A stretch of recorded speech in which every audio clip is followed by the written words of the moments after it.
నమస్తే అండి, నేను మీ కేక్. ప్రతి శనివారం బియ్యానికిలో మోటివేట్ స్పీచ్ ఇస్తా కదండి. కొద్ది శనివారం కుదరక సోమవారం ఇస్తున్నానండి.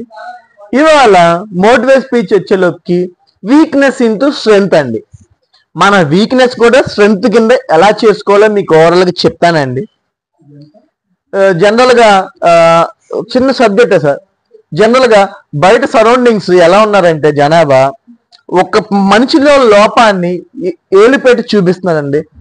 జనరల్గా ఏంటంటే ఒక పర్సన్ చూపిస్తే 4 ఏళ్ళు వెనక్కి చూపిస్తున్నాను కాన్సెప్ట్ వీళ్ళకి అర్థం కావట్లేదండి. జనరల్గా ఆయనలో లోపల బాడీ షేమింగ్ కానీ నట్టు ఉండడం కానీ అవి ఏంటంటే ఒక పెద్ద ప్రాబ్లంగా ఎగతాళి చేస్తారండి బయట సరౌండింగ్స్ లో. నేను ఫేస్ చేశాను అనుకోండి, సెకండరీ, అది పక్కన పెడదాం. దానివల్ల ఏంటంటే వాళ్ళు 5 సెకండ్లు సంతోషం కోసం 5 సెకండ్ సంతోషం కోసం వాళ్ళని క్రిటికైజ్ చేయడం చాలా తప్పండి. యథార్థ సంగతి మీకు చెప్తాను సార్, బయట జరిగిందే మీకు చెప్తాను. జనరల్గా మనిషిలో చిన్న లోపం ఉంటేనే ఎగతాళి చేసే సమాజంలో ఆమె వీక్నెస్ ఇంటూ స్ట్రెంగ్త్ చేసుకుంది. ఎలాగో చెప్తున్నాను.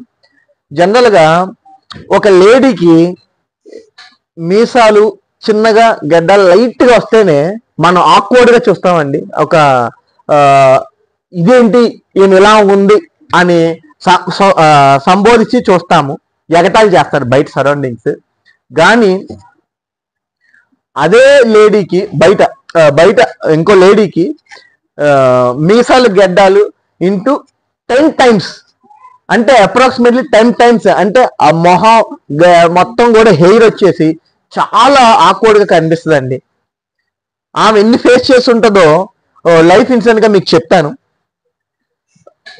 ఆమె బేబీ థాయిలాండ్ లో పుట్టంగానే తల్లిదండ్రులకి ఫస్ట్ పుట్టంగానే డాక్టర్ గారు మీకు పాప పుట్టినగానే ఇలా చాలా హ్యాపీగా వెళ్ళారు. తీరా చూస్తే ఇంక్యుబేటర్ లో పెట్టారు. డాక్టర్లు బాధతో ఉన్నారు.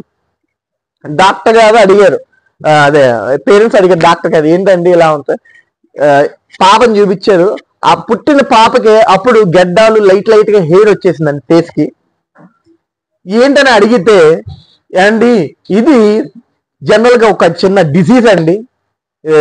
మిడిల్ ఏజ్ అంటే 1000 సంవత్సరాలు 1500 సంవత్సరాల కిందటి నుంచి అప్రాక్సిమేట్లీగా ఒక 50 మంది లోపు వచ్చిన ఈ డిసీజ్ అండి. Rare disease. మీ పాపకు వచ్చిందండి అనగానే వీళ్ళందరూ కూడా చాలా బాధపడిపోయారండి. ఈ పాప ఎలా బతికిద్ది, డాక్టర్ గారు కానీ పేరెంట్స్ కానీ. చిన్నప్పటి నుంచి స్లోగా ఏమేంటంటే నాకు ఇలా వచ్చిందని బాధపడకుండా కొద్దిగా వెళ్ళంగానే సొసైటీలో సమాజం ఎలా చూసారంటే ఈ పాపని పిలవడం కూడా వుల్ఫ్ గోల్, అంటే కుందేలు అమ్మాయి అని పిలవడం, ఉలెన్ మంకీ కోతి అని ఇలాగా చాలా పేర్లు పెట్టి అవమానించడం స్టార్ట్ చేశారండి. ఈయన ఎక్కడా కూడా బాధపడలా, నాకు ఈ లోపం ఉంది కదా అని బాధపడలా. సార్ ఆమె యూనిక్ ఒకళ్ళు కనిపెట్టారండి. గిన్నీస్ వరల్డ్ రికార్డ్ వాళ్ళు పసిగట్టారు. ఈమెకి విత్ ఇన్ ఒక రోజులోనే ఇంత హెయిర్ రావడం చూడంగానే, ఫేస్ మీద ఇంత హెయిర్ చూడంగానే ఈమెను సెలెక్ట్ చేశారండి గిన్నీస్ వరల్డ్ రికార్డ్. ఏమని ప్రయత్నించారు, ఈమెకి ఇంత హెయిర్ ఉంది కాబట్టి గిన్నీస్ వరల్డ్ రికార్డ్ లో ఆమె పేరు ఇచ్చారు, రాశారు. ఆమెకి అచీవ్మెంట్ వచ్చిందండి, గుర్తింపు వచ్చింది. దేనివల్ల ఆ యూనిక్ సింబాలిక్ గా గిన్నీస్ వరల్డ్ రికార్డ్ చాలా థ్యాంక్స్ చెప్పాలండి వాళ్ళకి. ఎందుకంటే ఒక లోపాన్ని కూడా హైలైట్ చేసి ఆమెకి ఒక గిన్నీస్ వరల్డ్ రికార్డ్ లో ఒక బుక్ లో ఒక పేరు నమోదిచ్చారు. చాలా హ్యాపీగా వాళ్ళని అభినందించాలండి గిన్నీస్ వరల్డ్ రికార్డ్. అప్పుడు ఆమె పేరు నమోదైంది కదండి. నమోదు అవ్వగానే ఆమెను అడిగారు, ఏమ్మా మీకు ఇది వచ్చిందని సంతోషంగా ఉంది, ఇది అన్ని ఎలా ఫేస్ చేశారంటే ఆమె ఒకటే చెప్పింది, నేను అందరిలా లేను, యూనిక్ గా ఉన్నాను. యూనిక్ అంటే డిఫరెంట్ గా ఉండబట్టే కదా నాకు గిన్నీస్ వరల్డ్ రికార్డ్ లో వచ్చింది. ఆమె పుట్టింది కూడా సంవత్సరం అండి 1999. ఇప్పుడు అప్రాక్సిమేట్లీగా ఆమెకి 22 ఏళ్ళు 24 ఏళ్ళు అండి అప్రాక్సిమేట్లీగా థాయిలాండ్ లో. అంటే ఆమె ఆ ప్రాబ్లం ని ఫేస్ ఏముంది, బాధపడలా. ఎప్పుడైతే గిన్నిస్ వరల్డ్ రికార్డ్ లో ఇలా అవగానే ఆ పేరు మారి మోగిపోయింది. ఇప్పుడు ఏంటంటే ఆ యూనిక్ సింబల్ కింద ఉండి ఆమెని బ్రాండ్ అంబాసిడర్ కొన్ని కూడా రికగ్నైజ్ చేసి వాడుతున్నారండి ఇప్పుడు ఆమెని. చాలా హ్యాపీ అండి. అంటే ఒకటే సార్, ప్రతి పర్సన్ దేశానికి ఉపయోగపడతాడు, కానీ అది వీ హ్యావ్ టు వెయిట్ చేయాలండి, బాధపడకూడదు. సరౌండింగ్ లో చుట్టూ చాలా మంది చాలా రకాలుగా అంటారండి. విత్ ఇన్ కేకే కూడా చాలా ప్రాబ్లమ్స్ ఫేస్ చేశారు. చాలా ఎందుకు సార్, నేను మాట్లాడితే నట్టు వస్తుంది. నన్ను ఆ యూనిక్నెస్ లో కొంతమంది చాలా వరకు ప్రాబ్లం ఫేస్ చేశాను, కానీ అది నేను మొలుపు మార్చుకున్నా. ఇంగ్లీష్ లో మాట్లాడితే ఆ పదాలు కనిపించండి, అలా అలా మార్చుకుంటే ఇప్పుడు నాకు ఒక యూనిక్ ప్లాట్ఫామ్ ఉంది, బిఎన్కే ప్లాట్ఫామ్ చేశా. అలాగే సార్ ప్రతి ఓడు ఎప్పుడో ఉపయోగపడతా sir. We have to wait చేయాలి, వెయిట్ చేస్తే సక్సెస్ అనేది మన నెక్స్ట్ స్టెప్.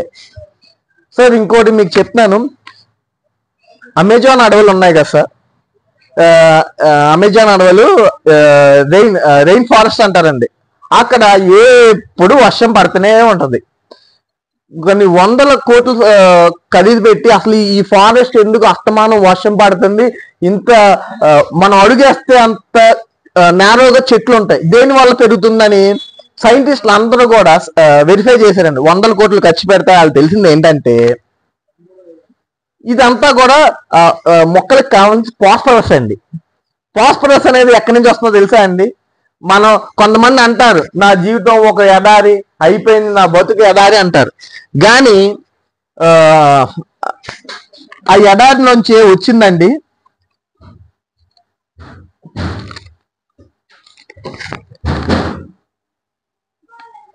ఒక ఎడారి నుంచి అండి, ఆ ఎడారిలోంచి వచ్చిన ఫాస్ఫరస్ ఇసుక కొన్ని వందల మైళ్ళు గాలిలో తేలుతూ వెళ్ళి వందల వేల టన్నుల ఫాస్ఫరస్ ఆ ఇసుక ఈ అమెజాన్ ఫారెస్ట్ లో పడడం వల్ల ఒక కాల్షియం లాగా చెట్లకి ఉపయోగపడిందండి. ఇప్పుడు ఆ చెట్లు ఒక దీవిలా ఫామ్ అయ్యి ఎప్పుడు వర్షం పడి చెట్లు అంగుళం గ్యాప్ లేకుండా వనంలోనే అమెజాన్ రెయిన్ ఫారెస్ట్ కింద రికగ్నైజ్ అయిందండి.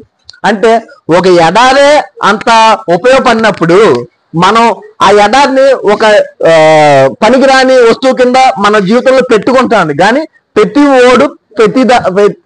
ఓళ్ళు ఉపయోగపడేవాళ్ళే అండి. కానీ అది వెయిట్ చేయాలి, నేను దేంట్లో నైపుణ్యం ఉందో అని తెలుసుకుంటే సక్సెస్ అనేది మీకు నెక్స్ట్ స్టెప్పే sir, 100%. But we have to wait sir. ఒకడేదో అన్నారని బాధపడిపోయి కుంగిపోవసరం లేదు సార్. ఎందుకంటే ప్రతి ఓడు ఒక యూనిక్ కోసమే, దేశానికి ఏదో టైంలో ఉపయోగపడేవాడే సార్ నా దృష్టిలో. వాళ్ళ చెప్పాను కదా సార్, మన వీక్నెస్ నే మన స్ట్రెంత్ కూడా చేసుకోవచ్చు సార్, అది మన మైండ్ సెట్ ప్రకారం ఉంటది. Thank you sir.